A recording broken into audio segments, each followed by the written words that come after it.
Hey, what's up? This is Scout with Level Up Tuts, and today I'm going to be giving you a tour of the back end of Magento. So, to get to the back end, all we have to do is type in admin after our URL here. It's going to take us to the login, and it's just going to ask for your username and password here.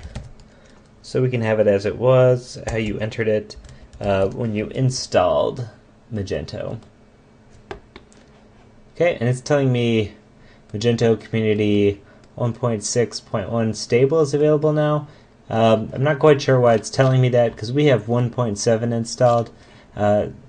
These messages they like to pop up and annoy you all the time. So what I would recommend doing is going to your message inbox right away here, and then here's all these different messages. Looks like this one is actually from October 2011. We're just going to select all of these, and we're into actions, remove, submit, and we're removing all of the messages that came on our site when we installed it. No big deal. It also says up top, one or more of your indexes are not up to date. If you haven't done this already, we're just going to click this index management right here. We're going to take care of that. We're going to click select all. Action's going to be re-index data, and we're going to click submit. And it'll just take a second here, and it's just going to reindex some of our data. Okay, once that's done, you're going to see all green lights here. Cool. Let's click up top here to get back to your home page. So this is the dashboard. This is what you'll see anytime you go to your admin section right away. It's going to tell you some bit of useful information. Here, once you have some orders, this is going to be a graph of your orders. You can actually change this to be last 7 days, current month, whatever. By default, it's set at 24 hours. Here I'll have a tab here that says your best sellers, most viewed products, new customers. As you can see, the customer account that I made is right here. And customers, these are people that have actually ordered from you. So on your left column here, you're going to see lifetime sales, average orders, last 5 orders, last 5 search terms, top 5 search terms. It's all a bit of useful information to see right off the bat here. The dashboard does a nice job of giving you everything you'd want to know right when you log in. So that's the dashboard. You can always get back to it by clicking right here or clicking up top here, this Magento admin panel. The next one is sales. Under sales, we got a lot of stuff. We have orders, invoices, shipments, credit memos. Pretty much anything that has to do with your sales on your site is going to be under here. Your orders, if we click under orders, you're going to see a list of all of the orders in the most recent ones on the top. However, there's live sorting features here. You can sort them by all sorts of things, whether they're open, closed, complete, processing, by order number. Invoices, same thing. It's going to look the exact same. In fact, this is sort of the way a lot of these screens look. You'll notice you'll get really used to this layout here. Shipments, credit memos, transactions. So this is all of your sales stuff. Under catalog, we have a lot of really important things.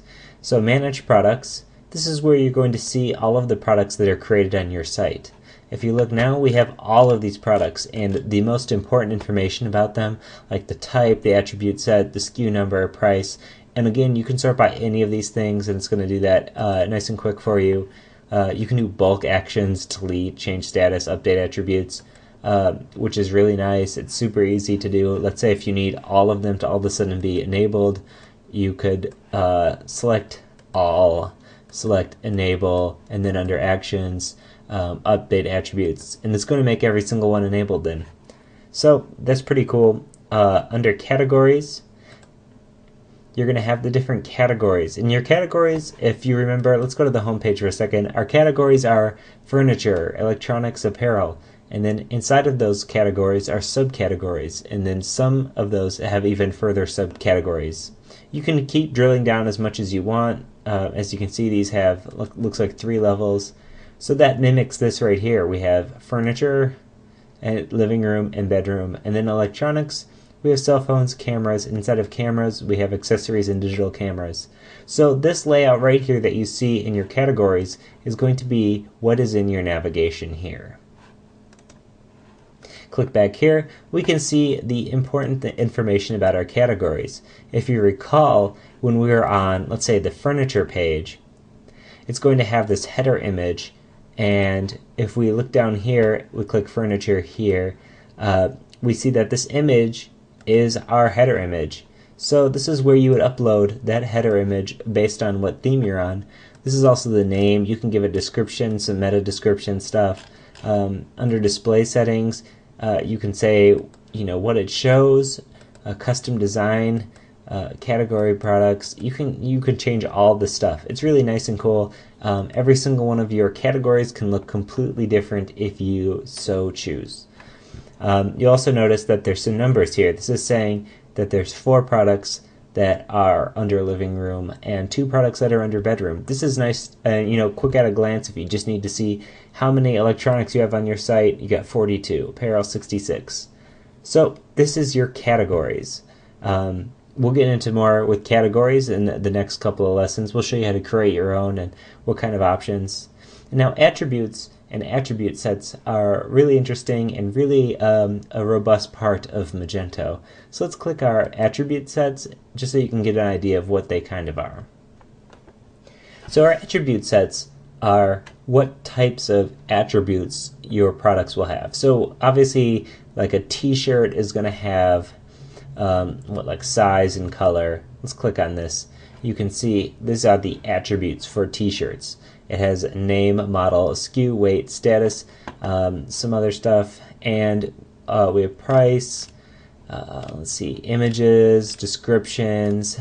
So t-shirt specific attributes, gender, shirt size, color. So this is where you would have these sort of options here. Let's go to a t-shirt so I can show you a little bit more about how that is. Let's go shirts. And in this shirt on this product page, you're going to get options that you don't have in other products, like this drop down where you get to choose your size between small, medium, or large.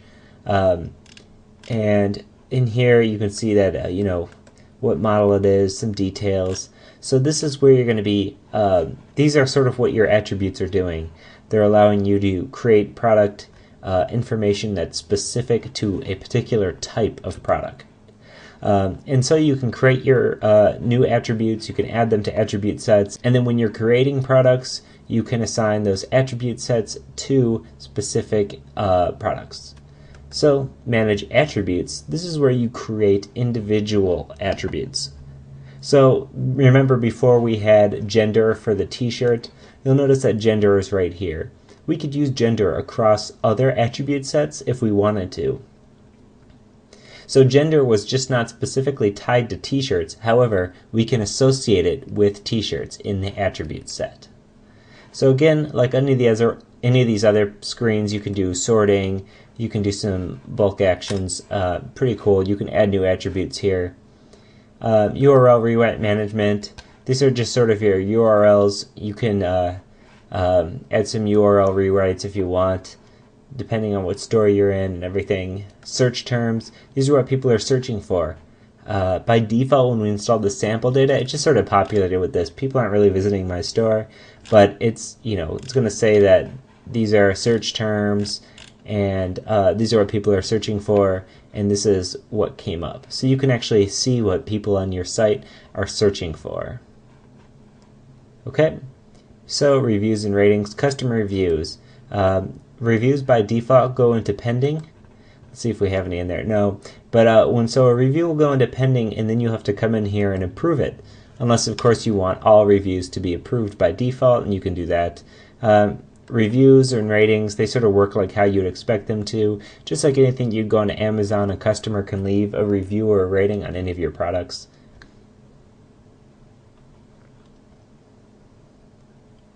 Under tags, this is where you're going to tag your products. So you can see there's a whole bunch of stuff in here already.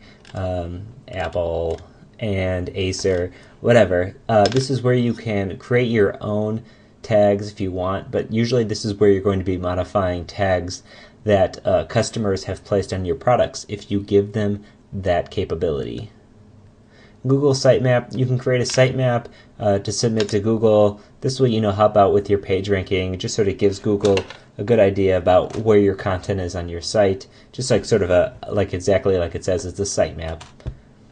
Okay, so that's the first couple of categories. As I said before, This backend is really robust. There's a lot to go over. In the next lesson, we're going to be showing you a few more things in here just to not overwhelm you in these videos. We'll just split it up. So, as always, if you have any questions, let me know. Once again, this is Scott with Level Up Tuts, and thanks for watching. Bye.